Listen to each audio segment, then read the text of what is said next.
If you are working with a child and undertaking a diagnostic assessment, but you don't have the perspective of the child's school, that's going to make that leg wobble.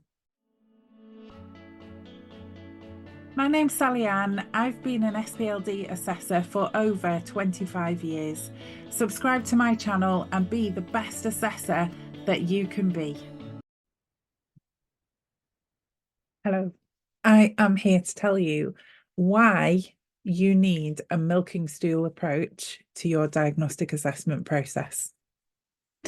I will explain all. But I want you to think about the balancing act that we need to undertake when we are looking at a full profile from a holistic perspective.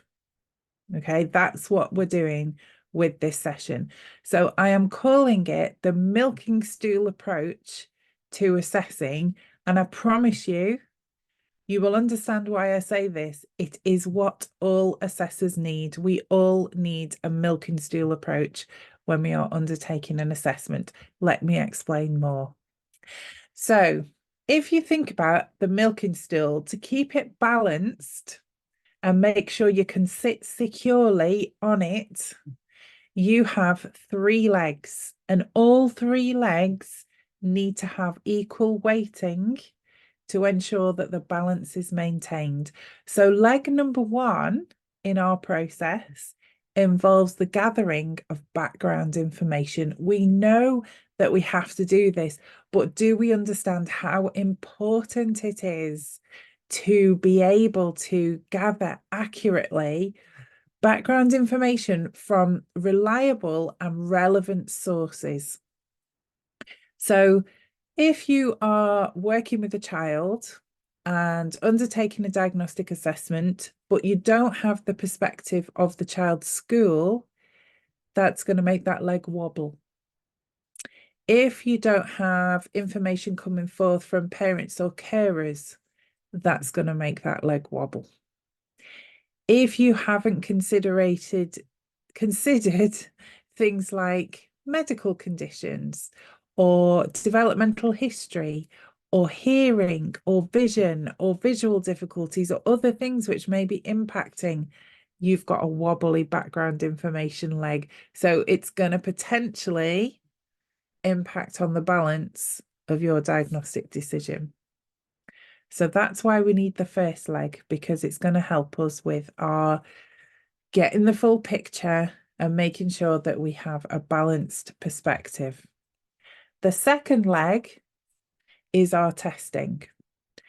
And I think there's too much weight put on that leg and a lot of emphasis put on numbers and score tables. And can they still be dyslexic if they've got mid-average, whatever? So yes, we need to do testing. Obviously we do. Our numbers are important, but they're only one leg that is keeping the balance of the stool. So if we put too much weight on that testing leg, we are in danger of the balance being upset and us not being very stable when we're sitting on our stool. So gather the quantitative information, get your numbers, make sure you've got your full profile and you're covering all the right areas and relevant areas. But remember, it's only one leg. It's an important leg, but they're all important. So yes, we want it, but we want to do it well. And we don't want to overemphasize all the weight on that particular leg. So what's going to be the final leg? We've looked at background information and gathered it. We've looked at testing and gathered that and got numbers. So what's our third leg going to be? You know where we're going. It's observations. It's our qualitative information. You can get a mid-average reading score because you've had really good intervention, support at home, support at school, additional tuition, going through programs. So you've got a good reading accuracy. But in our observations, we can see that they still have problems with decoding. And that links with the difficulties that we saw in some aspects of the phonological awareness testing. But our observations tell us that we need to look beyond the score for the mid-average reading accuracy, because there are things going on that have positively contributed to that. So we need to observe, how did they get that score for memory? What is it that they were doing? What did they tell us they were doing? It's qualitative information. Can they reflect on their performance? Can they explain what was going on for them?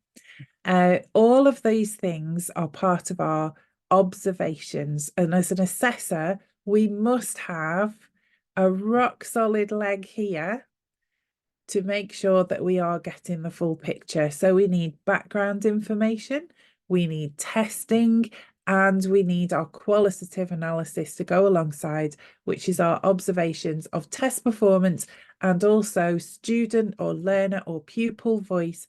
What do they say is happening, and does that tally with what we've seen is happening when they're undertaking our tasks? Hence why we need our three-legged milking stool.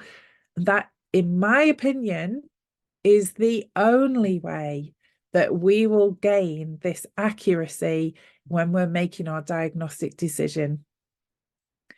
If one of our legs starts to be not as strong, we're in real danger of complete collapse. And this accuracy that we're aiming for with our diagnostic decision is completely lost. So please think about the milking stool approach to diagnostic assessment. Don't put all your weight onto the testing. Let's have your background information being balanced with the testing, being balanced with our observations and qualitative analysis. And then we can sit comfortably with our diagnostic decision and not lose the important balance that we need to ensure that we are having accurate and affirming results which really do make sense and look at the full picture.